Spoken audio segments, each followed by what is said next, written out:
पुण्य के निमित्त है श्री रोशनलाल जी गुप्ता। श्री रोशनलाल जी गुप्ता ये ऐसे मेरे शिष्य, मुझे इनके ऊपर गर्व है कि इनको मैंने एक मंदिर बनाने को कहा, प्रधान बनो ऐसा मैंने उनको कहा, उन्होंने दो मंदिर बनाए हैं। शिष्य होना तो ऐसा होना। तो ये पुण्य का कार्य यहाँ किया है उन्होंने, धर्म का कार्य किया है। गृहस्थी लोगों का घर जो होता है ना वो परिवर्तनशील होता है, मठ मंदिर कभी स्थलांतरित नहीं होते। आप गृहस्थी लोग हैं, आपके बच्चे होते हैं, उनको पढ़ाते हैं, आप कर्तृत्ववान पराक्रमी बन जाते हैं। वो माँ बाप के घर में नहीं रहते, वो अलग घर बनाते, अलग बंगला बनाते हैं। कोई भी कर्तृत्ववान बेटा अपने माता पिता का घर छोटा होता है, उसको लगता है मैं बड़ा घर बनाऊं। आपने भी अपने माता पिता के घर से बाहर बढ़ के दूसरा घर बनाया है। गृहस्थी में हर एक आदमी अपना अपना घर बनाता है। घर बनाने में पुरुषार्थ कहते हैं, ठीक है ना।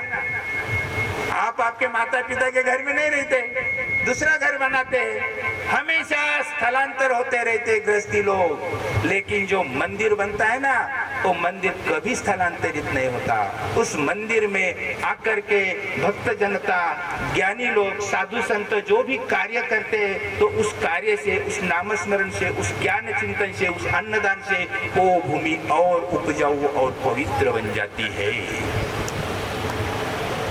जैसे कि पांडवों का राज्याभिषेक समारंभ हुआ और वह पांडव दान दे रहे थे, हजारों लोगों को दान दे रहे थे। उस भूमि में उसकी सात्विकता आ गई, उस भूमि में पवित्रता आ गई। इसीलिए मंदिर कभी बदल नहीं जाता। ये मंदिर की भूमि हमेशा हमेशा पीढ़ियां पीढ़ियां युगों युगों तक चलती रहती है। भगवान श्री कृष्ण जी ने ज्ञान सुनाया, आज भी हम वहाँ आकर के मत्था टेकते हैं इस भूमि के ऊपर, और आगे भी इस भूमि के ऊपर मत्था टेकते रहेंगे, अनेक पीढ़ियां चली जाएंगी।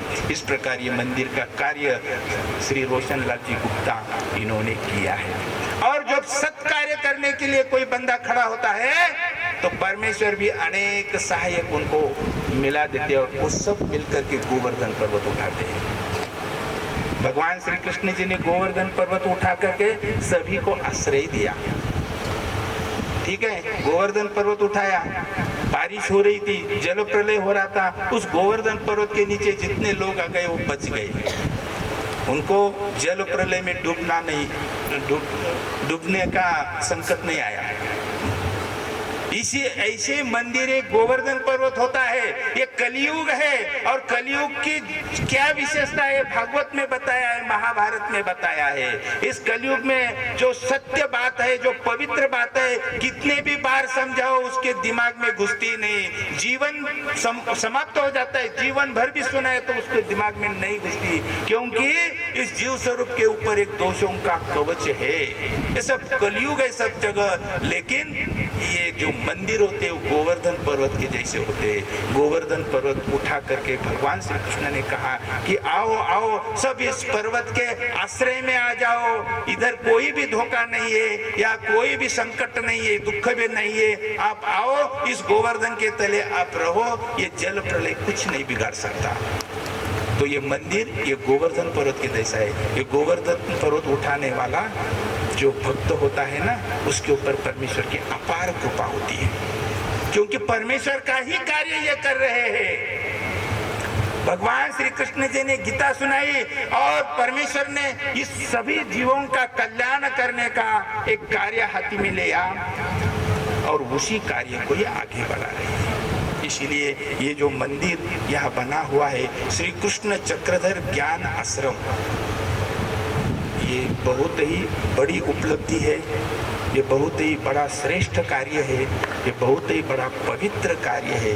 इसकी महानता हम शब्दों में व्यक्त नहीं करते, वो परमेश्वर ही जानता है।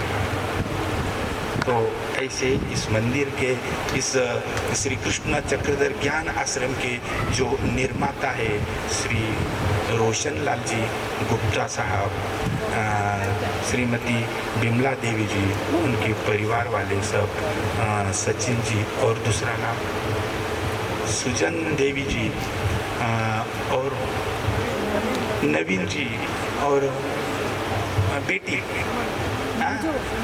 सुमन जी गोयल, ये सब ये साधु संतों के आशीर्वाद के पात्र है। इसीलिए अनेक दूर से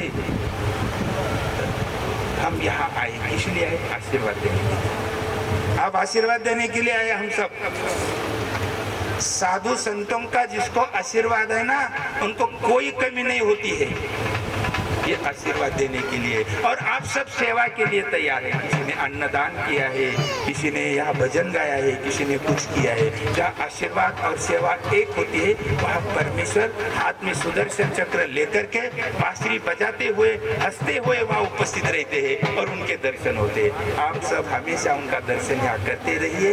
यही मैं परमेश्वर श्री कृष्ण भगवान के श्री चरणों में प्रार्थना करता हूँ और प्रभु जी से प्रार्थना करता हूँ कि हे प्रभु जी, इनका सब कार्य सफल बनाए, इस भूमि पर आने वाले सबकी मनोकामना पूरी करें।